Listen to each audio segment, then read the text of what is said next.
Welcome dear गुंजाम। आज हम पढ़ेंगे BANS 183 पार्ट 6 पैटर्न की राजनीतिक अर्थव्यवस्था।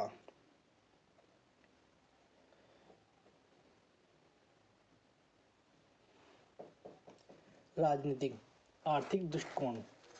राजनीतिक अर्थव्यवस्था में सामाजिक आर्थिक बल और शक्ति संबंध का अध्ययन शामिल है, जिसमें बाजार के लिए वस्तुओं के उत्पादन की प्रक्रिया और इसमें विभाजन, संघर्ष और असमानताएं उत्पादन होती हैं। इस दृष्टिकोण की जड़ें औद्योगिक क्रांति के दौरान हुए बदलाव और 18वीं और 19वीं शताब्दी के दौरान पश्चिमी यूरोप में पूंजीवादी के विकास से उत्पादन होती है।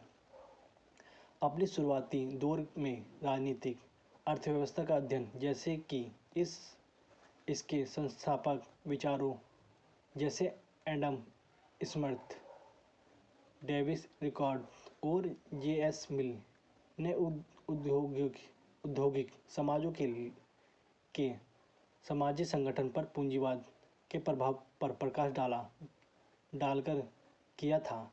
वे धन के उत्पादन और संचय यानी अर्थव्यवस्था और वितरण राजनीतिक आयाम से चिंतित थे। बाद में मार्क्स 1818, 1883 और एंगल्स 1820 और 1895 ने सामाजिक वर्गों में धन का वितरण या वितरण की कमी पर ध्यान केंद्रित करके राजनीतिक अर्थव्यवस्था पर ध्यान केंद्रित किया। राजनीतिक अर्थशास्त्र जटिल और परिवर्तनशील आर्थिक, राजनीतिक, सामाजिक, तकनीकी और सांस्कृतिक शक्तियों का अध्ययन करते हैं, जो घरेलू और अंतर्राष्ट्रीय अर्थव्यवस्था के संगठन और गतिशील को आकार देते हैं। पैटर्न विकास के संबंध में पैटर्न के विभिन्न क्षेत्रों पर किए गए अध्ययनों ने राजनीतिक अर्थव्यवस्था के दृष्टिकोण को ध्यान में नहीं रखा। यहाँ यह ध्यान दिया जाना चाहिए कि पैटर्न पर मूल अध्ययन सांस्कृतिक, शोध्य और आर्थिक आयामों पर केंद्रित है और सभी मानव स्थितियों में निहित शक्ति समीकरण पर ध्यान नहीं दिया जाता। यह बहुत बाद में 1960 के दौरान और 1970 के दशक की शुरुआत में दुनिया भर में असमान विकास पर ध्यान केंद्रित करते हैं, जिसमें असमानताओं और अन्य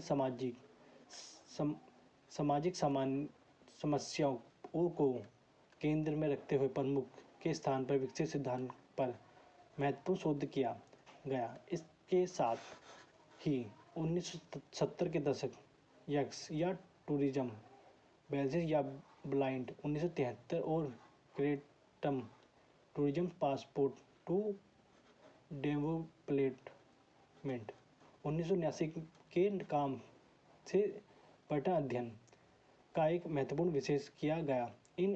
इन दोनों कार्यों ने विकास और निर्मित के सिद्धांत और राजनीतिक अर्थव्यवस्था के दृष्टिकोण से पैटर्न पर ध्यान केंद्रित करके पैटर्न के लाभ और हानि का गंभीर रूप से विश्लेषण किया। निर्भरता सिद्धांत का मुख्य विषय विकास और विकासशील के बीच संबंध। निर्भरता सिद्धांतकारों का तर्क है कि विकासशील देश के पास एक बाहरी और आंतरिक राजनीतिक संस्थापन और आर्थिक संरचनाएं हैं, जो उनके विकास देश के सापेक्ष निर्भर स्थिति में रखती है। जब विकासशील और विकसित देश में विशेष आर्थिक परिदृश्य में एक साथ आते हैं, तो यह देखा जाता है कि विकसित देश छोटे विकसित राष्ट्र मुख्य की अर्थव्यवस्था को पोषित कर रहे हैं। इस प्रकार निर्भरता सिद्धांतों के अनुसार वैश्विक पूंजीवादी अर्थव्यवस्था में प्रतिनिधि छोटे विकासशील अर्थव्यवस्थाओं को शामिल करते हुए न केवल केंद्र में मार्गों पर रेखांकित करने के लिए उत्पादन होते हैं, बल्कि प्रमुख देशों में आर्थिक अधिशेष के लिए शोषण भी होते हैं। जैसे कि केंद्र में प्रमुख देश और अधिशेष के आधार पर उस विकसित करना जारी रखते हैं। विकासशील देश आकर्षित से संघर्ष करते हैं। निर्भरता और अविकसित सिद्धांत पर उपजमी राजनीतिक अर्थव्यवस्था ने पर्यटन अध्ययन अनुसंधान में बहुत कम ध्यान दिया है। यह ब्रिटेन 1982 था जिसमें ब्रिटेन 1982 जिसमें दृष्टिकोण के महत्वपूर्ण को महसूस किया और पूंजीवाद संरचनाओं को समझने की कोशिश की जो न केवल पर्यटन विकास को बढ़ावा देती है बल्कि उनके साथ असमानता भी है जो विकसित के असमान स्वरूप में दिखाई देती है।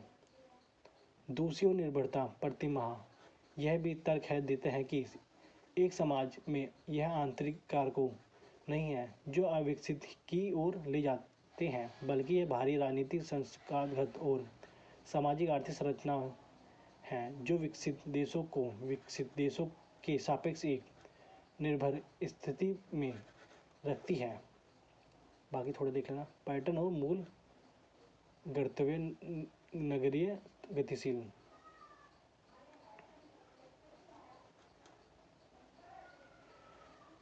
उन्होंने आगे कहा कि विदेश श्रमिक की प्रबलता के कारण पर्यटन उद्योग ने विकास प्रणाली लागू की है। गंतव्य स्थान पर जो विकसित महानागरिक देश पर संरचनात्मक निर्भर को मजबूत करता है। इस संरचनात्मक निर्भर का गंतव्य क्षेत्र के उपनिवेशवाद के साथ बराबर किया जाए जैसे कि इतिहास में हुआ है जहां प्रमुख प्रथा विशेष औपनिवेशिक क्षेत्र में अधिधन स्थिति में रखने के लिए शक्ति का उपयोग किया था। यह सिद्धांत भी शक्ति और विकास के स्तर को बीच में असमानताओं को समझने के लिए देश और क्षेत्र में भीतर के एक रूप में रेख प्रदान करते हैं। उदाहरण के लिए यदि हम भारत में पर्यटन स्थल राजस्थान में उपलब्ध पर्यटन सुविधाओं को देखें तो यह कहा जा सकता है कि यह सभी पश्चिमी से आने वाले पर्यटन की ओर उन्मुख महाद्वीप नाश्ते की सेवा पश्चिमी तरीके से प्रशिक्षित कर्मचारियों सलियन व्यंजन जो पश्चिम स्वाद के साथ भारतीय स्वादों को संयोजित करने की कोशिश करते हैं सभी संकेत देते हैं कि पूर्व प्रदर्शन पश्चिमी और विशेष रूप से अमेरिका पर्यटन की खुश करने की उन्मुख होटलों के भीतर सजावटें संगीतों दुकानों सभी यूरो अमेरिका पर्यटन के लिए उन्मुख हैं। यह उन स्थान पर अधिक है जहां विदेशी पर्यटन जयपुर और आगरा की तरह अक्सर जाते हैं। भारत में हम देखते हैं कि महानगरों के लोग प्रमुख पर्यटन हैं क्योंकि वे छोटे और अपेक्षाकृत कम श्रम स्थान की यात्रा करते हैं। कई बार वे स्थानीय लोगों को शोषण करते हैं जो शहर के निवासी द्वारा जागृत होते हैं और उन्हें खुश करने के लिए सभी प्रयास करते हैं। हालांकि स्थानीय लोगों आने वाले पर्यटन में के धन पर भी नज़र रखते हैं ताकि उनके द्वारा किए जाने वाले प्रयास पूरी तरह से परोपकारी न हो। अत्यधिक निर्धारणात्मक चयनिक और बेमल 2013 और अत्यधिक सार और निराशवादी होने के लिए निर्भर सिद्धांत की आलोचना की गई है। यह देखा गया है कि पर्यटन विकास के मूल में परिधन गतिविधियों के शोषण को दर्शाता है। यह भी दावा करते हैं कि विकासशील देशों में अधिकांश या पर्यटन आवास विकसित देशों के स्वामित्व में है।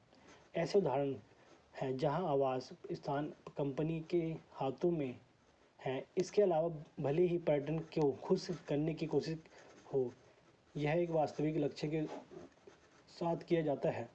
हालांकि कोई भी इस बात से इनकार नहीं कर सकता कि इस दुनिया के अधिकांश समुद्री देश में आने वाले पर्यटन को प्रसन्न रखने के लिए ज़्यादातर सुविधाओं की व्यवस्था की जाती है।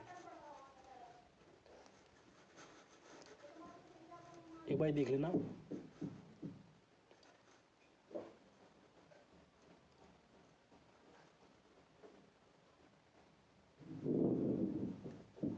दशकों में वैश्वीकरण शक्ति समीकरण में काफ़ी बदलाव आया है। जबकि हम पहले के प्रथम विश्व के दौर देश का वर्चस्व कायम है, फिर भी दुनिया में कुछ अन्य क्षेत्र नव उदारवादी अर्थव्यवस्था दुनिया के प्रमुख खिलाड़ी के रूप में उभर रहे हैं। चीन विशेष आर्थिक दिग्गजों के रूप में उभर रहा है और ऐसे कि दक्षिण कोरिया विभिन्न पश्चिम गतिविधियों में कई चीन पर्यटन को देखा जाता है। यूरोपीय देश में भारतीय पर्यटन के भी दिखाई देने लगे हैं। पूर्व यूरोप में पर्यटन उद्योग के लोग हाथ जोड़ेंगे और भारतीय पर्यटन को नमस्ते करते हैं। शाकाहारी भारतीयों को समायोजित करने के लिए कई स्थान पर शाकाहारी भोजन को परोसा जाता है। राजनीतिक आर्थिक दृष्टिकोण की सीमाएं। तीसरी दुनिया के उन देशों को विकसित करने के लिए सही है जो बेहतर आर्थिक विकास के लिए इच्छा और प्रयास करते हैं और स्थानीय पर्यटन को बढ़ावा देने के लिए अपने उपलब्ध प्राकृतिक संसाधन आधार का उपयोग करते रहते हैं। दुनिया भर में अर्थव्यवस्था के खुलने से राष्ट्रीय सीमाओं पर लोगों की आवाज़ बढ़ती है, जिससे अंतर्राष्ट्रीय पर्यटन में वृद्धि होती है। संचार प्रौद्योगिकी के उपयोग के साथ पर्यटन आज यहाँ तो उपभोक्ताओं या पर्यटन उद्योग के प्रतिनिधियों द्वारा बड़ी तेजी के साथ योजनाबद्ध है। दुनिया के सबसे दूर स्थल का अब दौरा किया जाता है और परिवहन का उत्तर साधन के साथ कोई भी क्षेत्र या गति दुर्भग नहीं है। पहले की धारणा जो व्यापार के उदारीकरण को जारी रखते थे, वह यह भी पर्यटन व्यवस्थाएं प्रतिबंध और नियमों के कम करने से दुनिया भर में आर्थिक विकास हो गया और गरीबी खत्म किया जाएगा, जिससे आयाम और वृद्धि जारी। यह परिकल्पना हालांकि सही साबित नहीं हुई। इस बात का परिणाम बढ़ रहे हैं कि वैश्वीकरण का कई देश के लिए सकारात्मक प्रभाव नहीं है, जैसे कि विशेष रूप से विकासशील देश ने वादा किया गया है कि वैश्वीकरण और पर्यटन उद्योग पर इस प्रभाव पर विद्रोह ने कहा है कि यह लोग पर्यटन उद्योग में अर्धकुशल या अकुशल श्रमिकों के रूप में काम कर रहे हैं। पूरी तरह से वैश्वीकरण अर्थव्यवस्था में भाग लेने के लिए तैयार हैं, जो मजदूरी और सामाजिक परिस्थिति को इस तरह मनाया जाना चाहिए जिसमें वे पूर्ण रूप से काम कर सकें। बहुराष्ट्रीय कंपनी जो पूरी तरह से या आंशिक रूप से पर्यटन में शामिल है, मुनाफे का प्रमुख हिस्सा लेती हैं और अक्सर पर्यटन स्थान के पर्यावरण संबंधी चिंताओं में भाग नहीं लेती। ऐसी संभावना है कि जब गतिविधियों पर जोर दिया जाता है तो उपभोक्ता किए जाते हैं, तो उनकी बुनियादी ढांचा पर्यटन की बढ़ी हुई संख्या के साथ उखड़ सकते हैं। एक बार देख लेना